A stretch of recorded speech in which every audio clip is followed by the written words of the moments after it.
454 members voted in favor of the Women Reservation Bill. Only 2 MPs dissented, and both of them from the AIMIM, Asauddin Owaisi and his other MP, Jalil.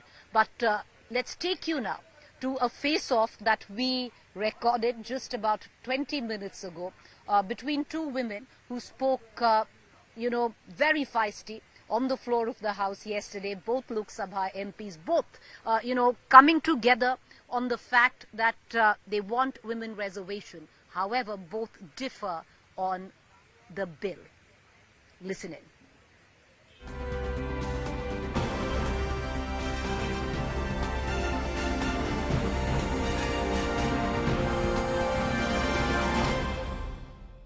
Warm welcome, viewers. You're watching To The Point. I'm Preeti Chaudhary. History has been scripted by the time the show ends, possibly in both houses, Lok Sabha and Rajya Sabha. The Women Reservation Bill would be a reality. It's a headlight moment for India.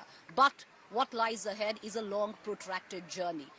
Is this history going to be a reality soon, or is this red herring? The opposition calls it a jumla of sorts. The BJP calls it history being scripted in the annals of Indian Parliament history under the leadership of Prime Minister Modi.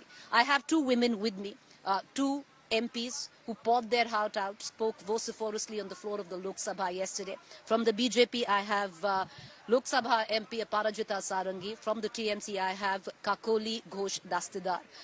Both of them, fiery speeches made on the floor of the House in support of the bill. However, both of them do differ on the bill as well. I want to go across to Aparajita Sarangi first because the BJP tabled the bill.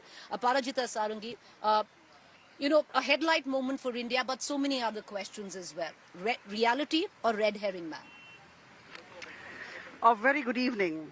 I must say that within few minutes, Nari Shakti Vandan Adhiniyam 2023 would be ready to become an act, and it would see the light of the day. So I think 50% of the population of the country would be overjoyed. And I must say at the same time that the men, our counterparts, have also supported us. And yesterday we saw in the Lok Sabha, it was 454:2.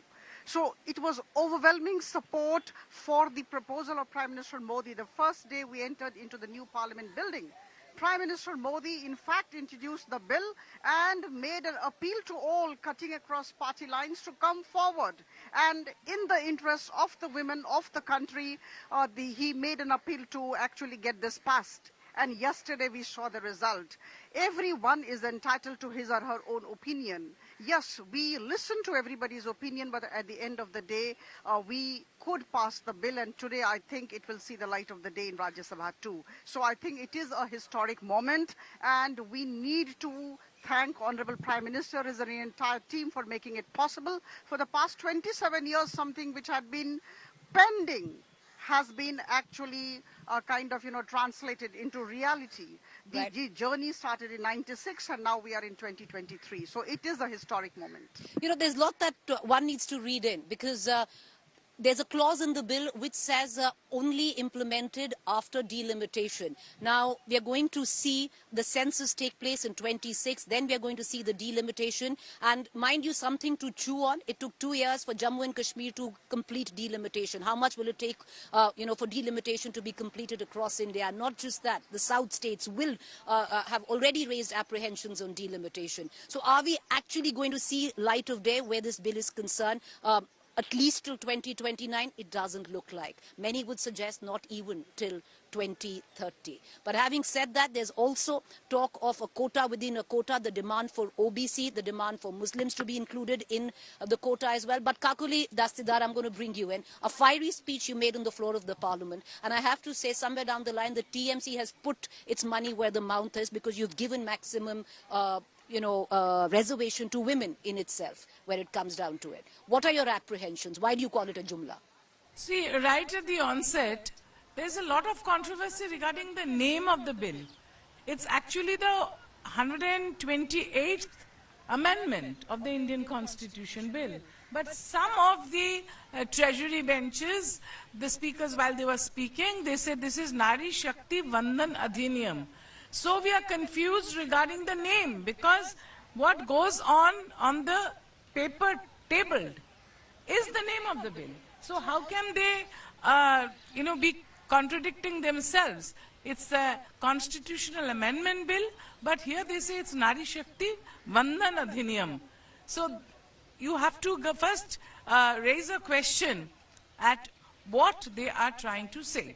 Secondly, I agree completely with you when you say that by tying up delimitation with the bill, this appears that it is intentional and it is just a gimmick prior to the forthcoming elections in certain states, followed by the Lok Sabha elections, the general elections.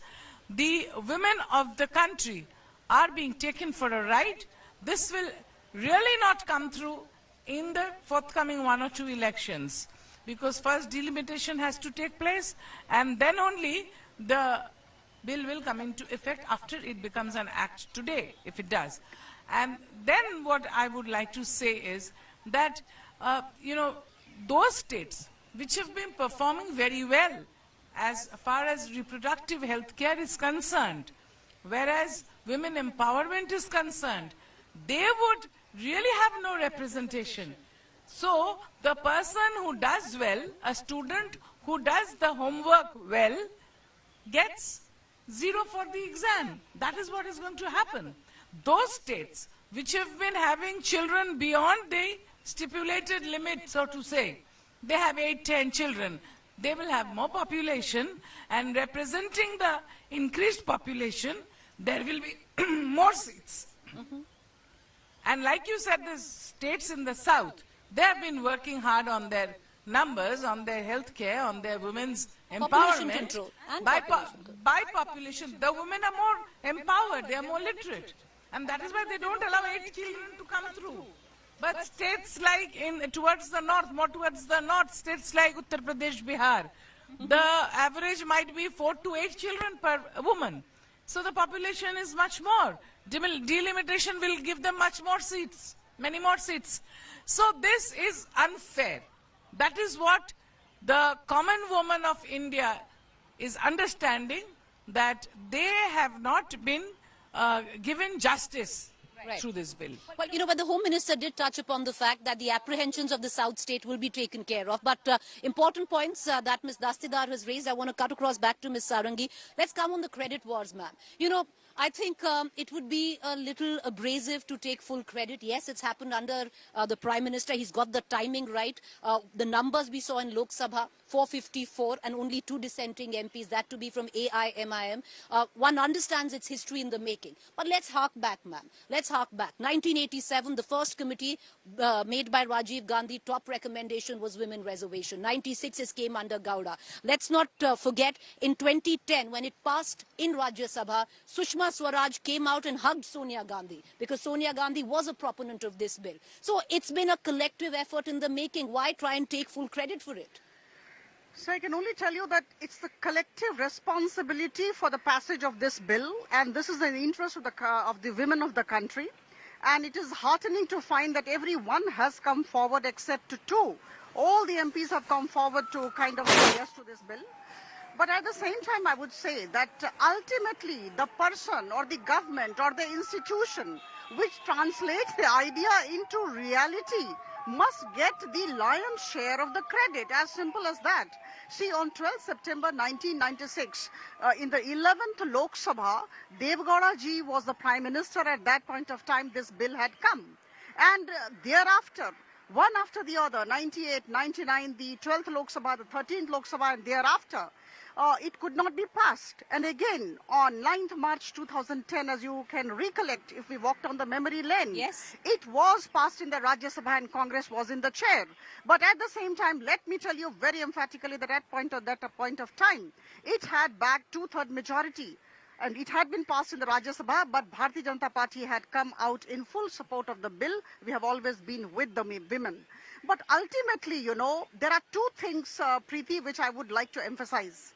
Number 1, political will. Number 2, the ability or rather the capability to build consensus. So I think this government, Prime Minister Modi's government, a very strong government with a very strong leadership, has the capability to build consensus and also has tremendous political will, and that is why we are able to pass. See, ultimately, the passage of the bill is important, and whichever government has been able to do has to take the lion's share of the credit. I reiterate.